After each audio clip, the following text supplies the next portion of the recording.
Guys, welcome to another PCast. This one again is on exchange rate, but determining exchange rate price movements in the long run. I want to say I'm getting faster at this too with using some pre-formatting. It's good. Right, so look, what we're dealing with is 1 tonne of wheat. Now that has the same intrinsic value, whether it's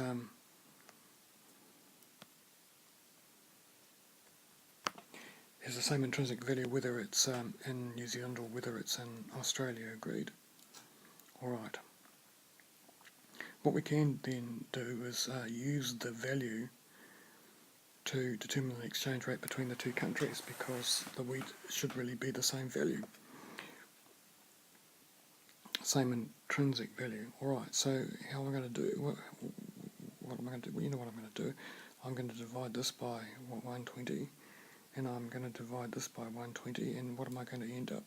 I'm going to have 1 New Zealand dollar equals 0.833 Australian dollars.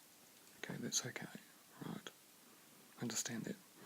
What about if I give New Zealand 0% inflation, so 0% inflation? And what about if I give the Aussies, I'm being a bit unkind to them, if I give them 10% inflation?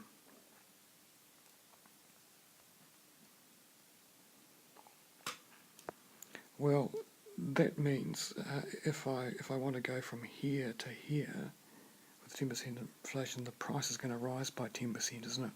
So a quick way of doing that is just 1.1. So times that by 1.1, and I end up here. So what we need to do is we need to establish the new exchange rate and see what's happened. Well, you know what I'm going to do? Divide by 120 here, divide by 120 here, and when I do that, what I get 1 New Zealand dollar equals 0.917 Australian dollars. Alright, so what's happened? Well, what we need to do is we just need to compare, don't we? We need to compare this with that.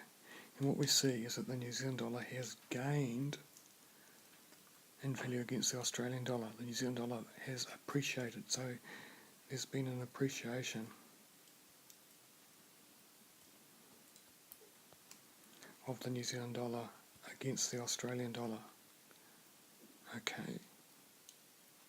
Why? Because of inflation.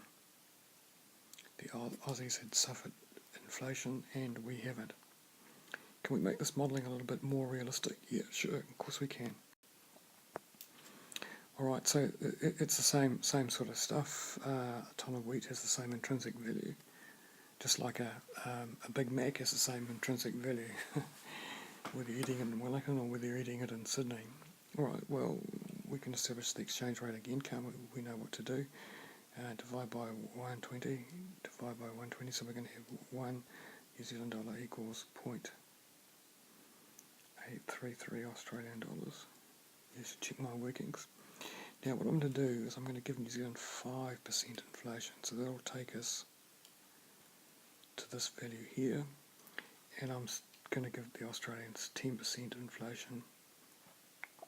It'll take us to this value here. So remember, in this case I'd multiply this value by 1.1. In this case I'd multiply this value by 1.05. Alright, what's happened? Okay, well, you know what to do.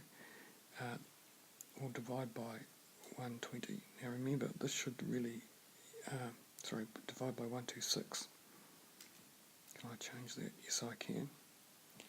And what I do to one side, to do the other side. Okay, so what we've got here is 1 New Zealand dollar equals 0.875 Australian dollars. I think, looking at my calculator. Alright. Well, let's analyse what's going on. Here, at this particular time, 1 New Zealand dollar bought 83 cents Australian. Here, it buys nearly 88 cents Australian. So what's happened? The New Zealand dollar has gained value, hasn't it? it's appreciated. Why? Because its rate of inflation has been lower than that of Australia's. Alright, so what's the take-home message? Well, let's just turn the page. Here's the take-home message. I'll read it out to you. An economy with inflation at higher levels than its trading partners will find that its currency depreciates over time relative to the currencies of its trading partners.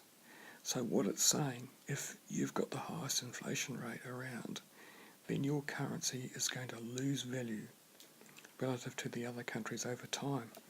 Or you can spin that around, can't you, the other way. If you've got the lowest rate of inflation out of your trading partners, then what's going to happen is that your currency is going to appreciate over time. Does that inflation affect import competitiveness? Yes, it does. All else being equal, if you've got the higher rate of inflation, it means that your domestic prices are going to go up. It means that your goods are going to become more expensive. Can I say that again? Yes. If you've got inflation rising, then, and all else being equal, then what's going to happen is the price of your domestic goods are going to go up over time. They're going to become more expensive. In other words, your export competitiveness is going to go down. All right, can we work with this? Yes, we.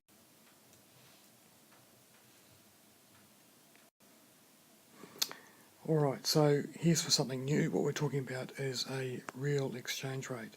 Now, a real exchange rate is what we call a reverse index. So just hang on to that bit of terminology. So what we've done is we've gone from a nominal exchange rate to a real exchange rate by adjusting for inflation. And so here's the formula that we're going to be applying. Looks a bit fearsome, but it's not really. The best thing to do is to get in and just apply it. So let's do exactly that. So it requires a nominal exchange rate. Well, there it is there. 1 New Zealand dollar can be exchanged for 0.833 Australian dollars. It wants a domestic price level for New Zealand. Here it is here. And it wants a domestic price level for the foreign currency, in which case it's Australia. Alright, so if you like, both of those values are CPI index values, aren't they? One for New Zealand and one for Australia. And so both countries have the same price level. And what this is saying is that in real terms, 1 New Zealand dollar can be exchanged for 0.83 or 83 cents Australian. Now, what I've done is I've given Australia 10% inflation. So it means that I've had to inflate that value by 10%. And nothing else has changed. The nominal exchange rate is unchanged. New Zealand's inflation rate is unchanged. I'm following this formula. And when we crunch the numbers, what we end up with is that in real terms, 1 New Zealand dollar can be exchanged for 0.75 Australian dollars or 75 cents Australian. So what we see is that in terms of the real exchange rate, it's come down, hasn't it? Now this is where the reverse nature of, can I just get rid of this? Let me just try. Oh no, I can't. Alright, this is where the reverse nature of the index is really quite handy. If the real exchange rate is coming down, and it has in this case, what it means is that export competitiveness, that's New Zealand's export competitiveness, has gone up. Can you see why it's gone up? Because in relative terms, the price of New Zealand wheat compared to Australian wheat has come down, hasn't it? In other words, the price of their wheat has gone up because of inflation, and it's made our wheat seem cheaper. So where are people going to buy their wheat from? Australia or New Zealand? They're going to buy it from us, aren't they? Our export competitiveness has gone up.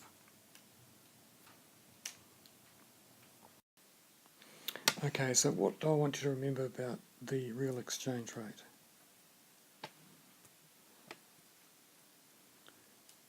Well, I simply want you to remember this.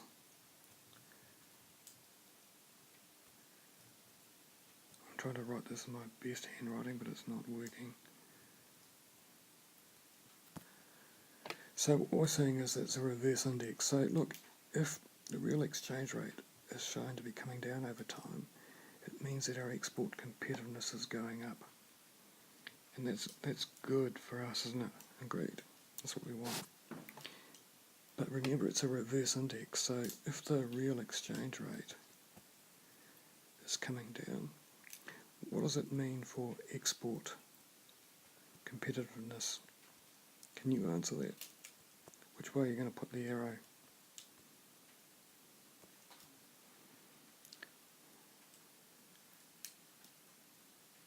Oh, it was me that got the arrow in the wrong place. So I'll just rub it out. Go back in and put the arrow heading that way. Alright, so the question is, what's happened to our export competitiveness? Which way are you going to put the arrow? Yes, remember it's a reverse index, you're going to put it down that way. And it means that we're going to be unhappy, aren't we? Oh, that face is just too smiley. Okay, how about that? That's better, isn't it? Looks a bit grumpy. Why are we going to be unhappy? Well, look, just come here.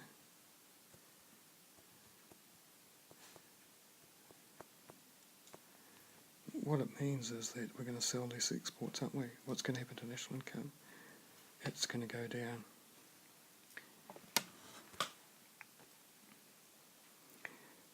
So, what does that mean? Well, it means that unemployment is going to go up, yep.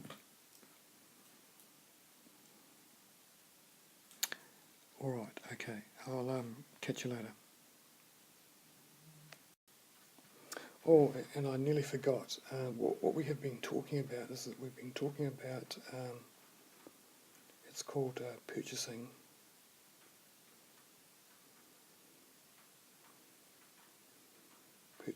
power parity.